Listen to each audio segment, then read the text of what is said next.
Hi guys, welcome back to my channel. My name is Zany Sandy, and if you are a new subscriber, welcome to my channel. And if you are a returning subscriber, thank you so much for coming back and watching my video. I would really appreciate if you hit that subscribe button, give me a like, and hit that notification bell. Without further ado, let's get in today's video. So today's video is going to be a little different. I'm going to do a story time while I get ready. I really hope you guys enjoy this video, and let's just get started. So I'm going to be looking down here a little bit from time to time because I have to do my makeup while I get ready and tell you guys this story. So don't mind me while I look down here at the mirror. So today's story is going to be about the time that I went to EDC in 2017, and it was, for a better word, that weekend was a doozy. So let's rewind a little bit before 2017 because I wanted to tell you guys a little bit of a backstory on why we decided to go to EDC. So I believe it was in 2016 when we decided to go to EDC. The tickets obviously didn't come out just yet, but it was about to come out. Me and my boyfriend and my best friend and her boyfriend, we were all hanging out one day and they were like, do you want to go to EDC in 2017? Mind you, I never really went to big raves or anything like that. I didn't really know much of it just because I wasn't really a rave person.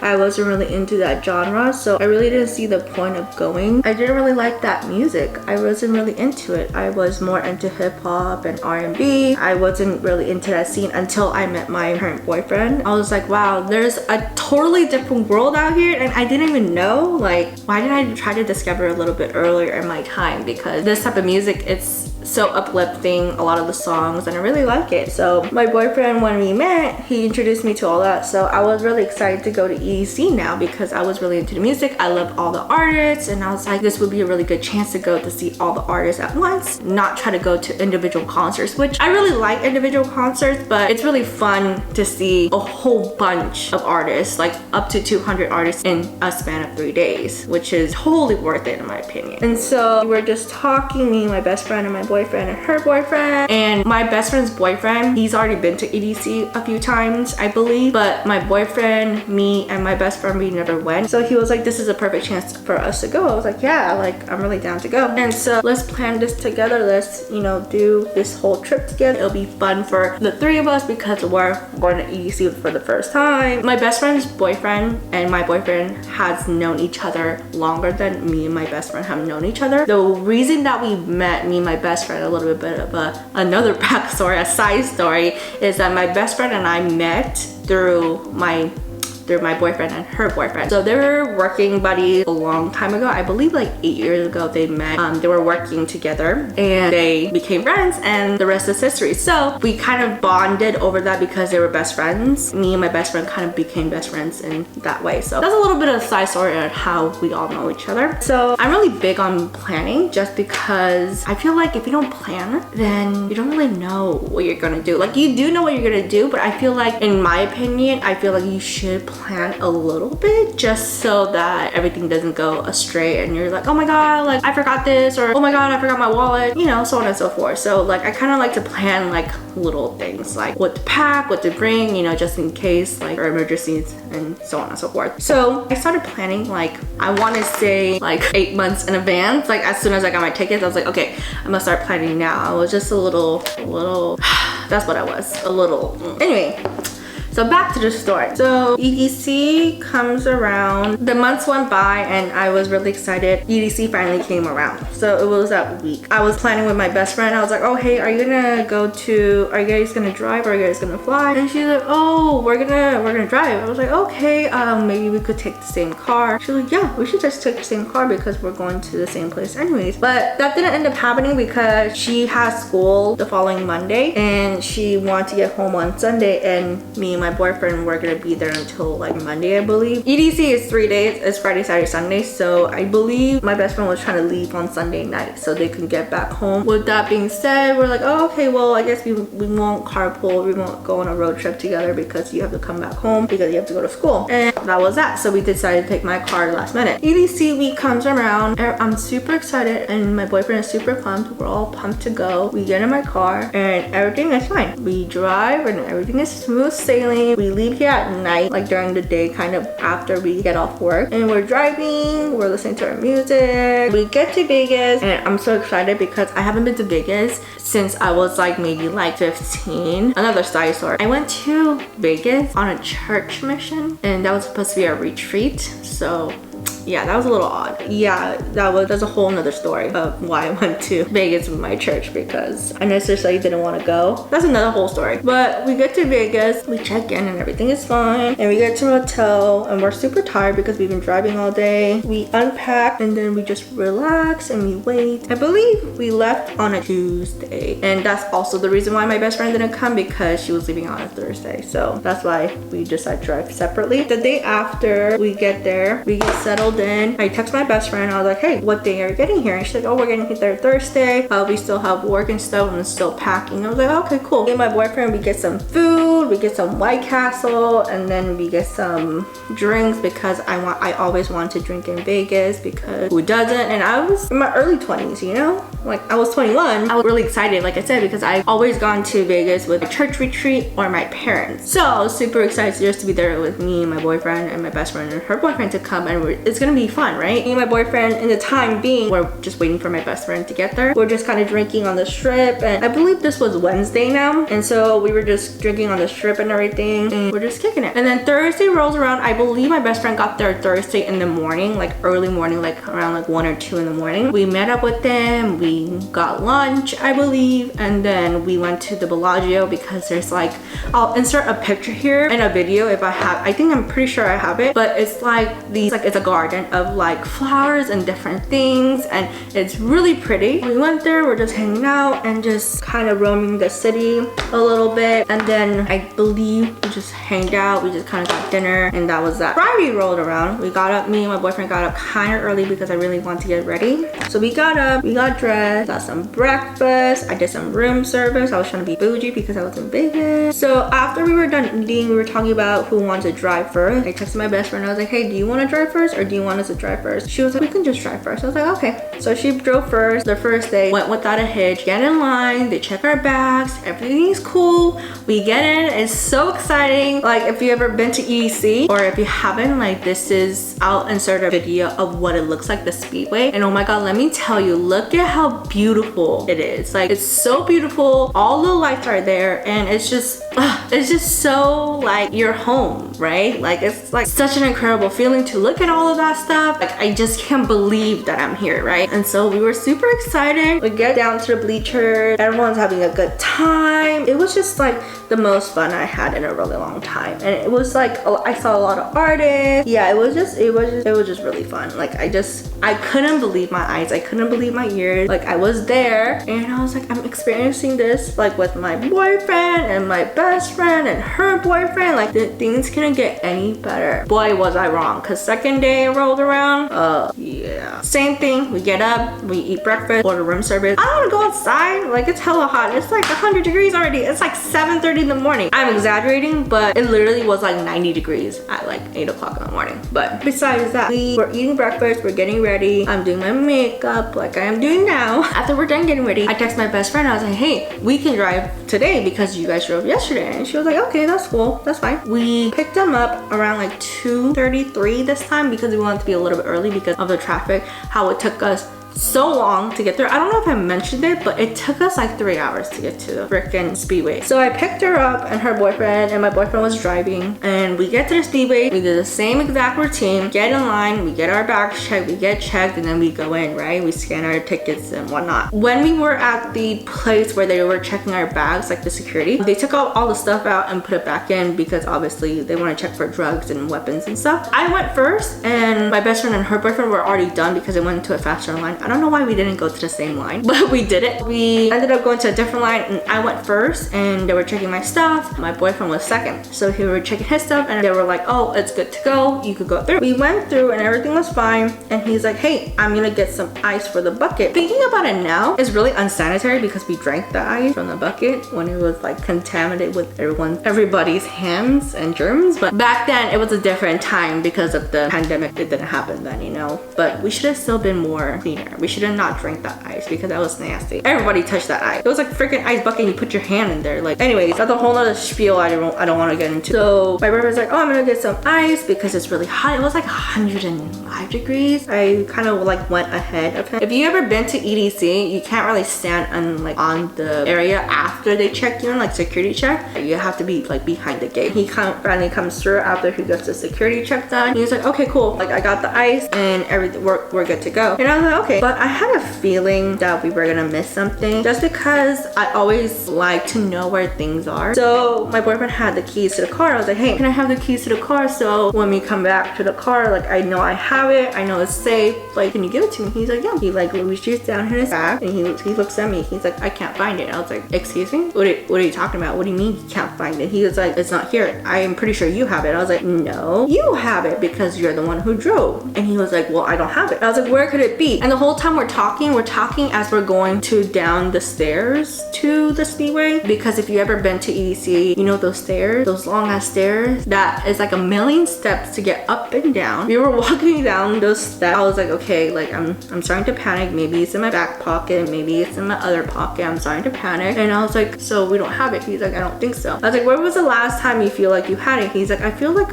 I had it when I went to get ice. I was like, okay, let's go back up there, because if we don't have those keys, how I'm gonna get home? Like, that was my way to get home. That was the way to get back to my hotel. Like, and I am so far away from home. Like, I'm in a different state. So it's just like I need my key. We go back those stairs. It's funny now, but back like when it was happening, I was really like terrified. Like, I was like panicking. I was like having like a full-on panic attack because I was like, what if I don't have my keys? Like, how am I gonna get home? And first of all, if I didn't have my keys, I could have just told my best friend like, hey, can you like take me home? And I could have just transported my car back home, even though it's gonna cost a lot of money. I could have done that, or I could have just went to a locksmith, or I could ask my dad to like mail a key to me or something like that. Like, but in that moment, I wasn't thinking. I was like, this is it. I don't have any way to get home. Like, that's what I was thinking at the time. So I was like panicking, and my boyfriend was panicking too, because when I panic, he panics because he doesn't really like me panicking, because he just doesn't want me to feel like that. He feels helpless. Like, he doesn't know how to help me, so he gets like a little bit antsy too, because he wants to help as much as he can, but he can't if I'm feeling that way. So he doesn't like when I'm like that. We get to the ice bucket that he was at, and the guy who was standing there, an insomniac person, like, can we check if our keys are in this ice bucket? Because the last time my boyfriend came here, I believe he dropped it in there when he was getting ice, and he was like, yeah, you can look for it, sure. And so we were like dunking our hand in like this, and we're doing this, and we can't seem to find it. And I was like, okay, so I believe my keys are here. If we can't find them, what happened? He's like, well, if you can't find them, then you have to come back and you have to look at the lost and found after the event. I was like, the event ends in 12 hours. I'm not gonna sit here and wait while I panic and I'm having anxiety of not finding my keys and before I go into the festival. And the guy was like, well, you still have to wait. Like, you have to wait until the festival is done because the lost and found is not available right now. I was like, what do you mean it's not available? Like, I was kind of starting to lose hope, and I was like, I'm never gonna get home. Like, this is it. Like, I'm gonna have to call my dad, and because he has a spare key, I'm gonna have to explain it to him. And not because like I'll be in trouble or anything like that, because it was my car, but it's like, you know how parents get, they're like, oh, you're so like not responsible and blah blah blah. I didn't want to hear it. I was trying to have fun. I was on vacation, okay? I was like panicking, and I was like, look, can you please just help like search the bucket? And he was just standing there. He wasn't doing anything, and I was getting pissed off. In my head, I was like, you're not gonna help? Like, I'm over here panicking and you're just like, I don't really care, because it doesn't apply to you, right? Like, it just made me so mad. And then I guess another insomniac person who was like mandating like another ice bucket, he looked over and he was looking at me, and he was just like, maybe they need help. And he came by. I don't know what his name was, but I'm really thankful that he did, because he came by and he was like, oh, what's going on? And I explained to him, I was like, I lost my keys. I think my boyfriend dropped it in this ice bucket, but I can't find it. Can you help us? And he was like, oh yeah, sure. He dunked his whole arm in, and he's like doing this, swiveling back and forth, like in the cold ice water, because there was a chunk of ice and it was like water half and half, and it was freezing cold. Even in Vegas summer heat, it was really cold. And he was like searching around for a little bit. I feel like it was like maybe like a minute or two. He was just kind of like rummaging through, like going like this, like in the water, and he grabbed something, he brought it out. It was my keys. I was like, oh my god, thank you so much. Like, you can't believe how much I am in debt to you, because like I feel like, if you didn't find those keys, I wouldn't have never got home. If I waited, like the other guy said, to wait 12 hours, freaking kidding me, then I wouldn't have not gone home. If the guy ever watches this video who worked at Insomniac 2017 for EDC, who put their whole arm in the ice bucket to find my keys, if you ever watch this video, thank you so much. I cannot be thankful enough, because if it wasn't for you, then I wouldn't have gone home. I'm just so thankful that guy just helped us out, and it was just, I was just so relieved after that. But other guy who did not help, thank you very much for not helping, because apparently you don't really care if someone else's keys get lost or not. Like, how are you gonna get home? Just because it doesn't apply to you does not mean you can just stand there and not help. Like, that's not how it should be. Anyway, I went on a little tangent. Sorry about that. Anyway, so after we cut the keys, everything was great. I was like, okay, we're gonna have some fun now. And my best friend was like, oh, did you find your keys? Because she, you know, I told her, and she was kind of like on the speed, but she was kind of waiting for us. And then I went back down there. I texted her. I was like, hey, we found our keys. Text messaging was pretty okay in 2017, because I heard previous years, like, the data was just not all there. So I was really glad that, you know, the message went through. We get down to the festival and we're just having a good old time. Second day went without a hitch, and we were there until like maybe 4 or 4:30, and we kind of left because it was tiring. We had another day to go. We had another 12 plus hours to party the next day. So we're like, oh, we should just like call it the night, because even the Speedway is horrific, the same as coming to the Speedway. Like, the traffic is still the same. We go back to the hotel. I drop my best friend off and at her hotel, and we go back to her hotel. And the third day we wake up and we're just super tired. Like, we're just super exhausted. And I was like, oh, I really don't know if I really want to go to the third day. Like, I know we bought a ticket for third day, but man, like, we went so hard on first and second day that we're just like, maybe we shouldn't go to the third day because it's like tiring, right? We decided to just stay in the hotel, check it. Monday rolls around, we go and pack our stuff, and it was time for us to leave. And so we check out of the hotel and we were ready to go home. We just have to get gas before we go home. We did our stuff and we're coming down, and my boyfriend's carrying like the ice buckets because we had a big cooler, and so we had a lot of drinks and ice in there. My boyfriend was carrying it, and then the handle broke because I guess there was too much stuff in there. But even if there was too much stuff in there, shouldn't the ice bucket, or like the ice bucket, the cooler should be able to handle that stuff, right? Well, apparently the one that I borrowed, it was my mom's friend's cooler, but it was only one handle that broke, the other handle didn't break. So I don't know. I don't know if it was messed up before we got it, or I don't know if it was like that after we got it, but it was just like that. So we get in the car and my boyfriend's like, hey, do you want me to drive? I was like, yeah. He was like, oh, let's go get gas. I was like, yeah, we should go get gas. We're at the gas station. We're filling up. It's really hot. It's already like 95 degrees at like 11 a.m. We get on the freeway. We're just driving. Everything is dandy and cool. And then my car decides to get bad on me by the AC not working. The Freon decides to just go out and we don't have AC anymore. And I was like, what the heck? And at first I was like turning on the AC. I was like, maybe it's a little too hot right now, so that's why it's giving a chance to like warm up. But as we drove more and more, we drove maybe like 20 minutes or so, it still wasn't working. And I was like, what the heck? And my boyfriend was like, I think your AC went out. I was like, no, my AC went out? Like, we're in like 100-degree weather. Like, what do you mean the AC is gonna go out? We have to go through the freaking desert. Like, our AC wait, what? And so I was panicking because I was like, things couldn't just got worse, because I lost my keys yesterday. Not yesterday. I lost my keys Saturday. And now you're telling me that my AC went out. Cool. From that point, we still had like 8 to 9 hours to go to get home. So we were stopping every hour to cool up the car because our car was like overheating. But now I realized this AC just went out. But at the same time, we had to stop anyways because we kept getting too hot because we were in 100-degree weather with no AC and we were just freaking dying and the sun was beaming on us. I know that sounds like a world-ending problem, but at that time, I was so dehydrated. I was so hot because it was debilitating to drive in that heat. So we had to stop every hour to like kind of get hydrated, get water, put water on the car, give us some water, get some more ice, because it was just, we were just a mess. I was just really done with that, with the heat, because I was like, I can't do this. Like, and we finally got home. It took us 12 hours to get home. And we left at 11 in the morning.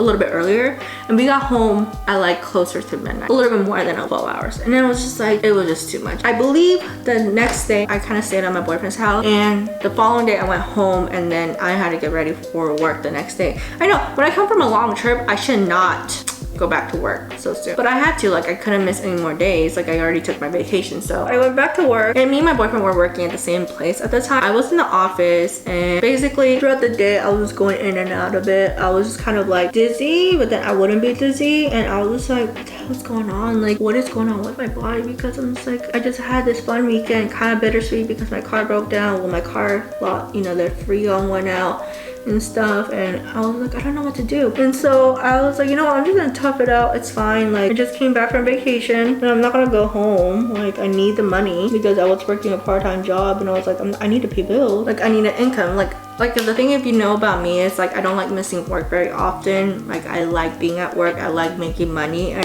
I don't like being absent very often. But this day I was just like feeling really dizzy. I wasn't sure what was really going on, and I was just in and out of it. And I was like, I think it was like 3 p.m. It wasn't like, or 2 p.m. It was like an hour or two before I got off work, and I was like telling my manager, I was like, look, I think I need to go to the hospital because I don't feel very well. She's like, yeah, it's cool, like whatever, like just go to the hospital. And so I told my director at the time, and I was like, can I go to the hospital because I don't feel really well? So he clocked out and I clocked out, and so we both, he was the one who drove. He drove me to the hospital, the nearest hospital. We get to the hospital, we check in, we're waiting, and I'm still feeling really, really dizzy. The doctor came in and he was like, oh, let me do some tests on you. I'm gonna take some of your blood. A phlebotomist will come here and he will go ahead and issue that and get your blood, and we'll test for like if you're pregnant or if there's other issues that's making you dizzy. I was like, okay, sure. I was waiting on the doctor or the phlebotomist to come there, and he came there and he was like, hey, how you doing? You know, my name is Dr. So-and-so. I'm here to take your blood. It seems like you're dizzy. I was like, yeah. And so he took my blood. They were gone for like a little bit, and he comes back and he was like, oh, it looks like you're fine, and it looks like you're a little bit dehydrated too. I was like, oh, okay. And so he's like, well, I'm just gonna get the doctor,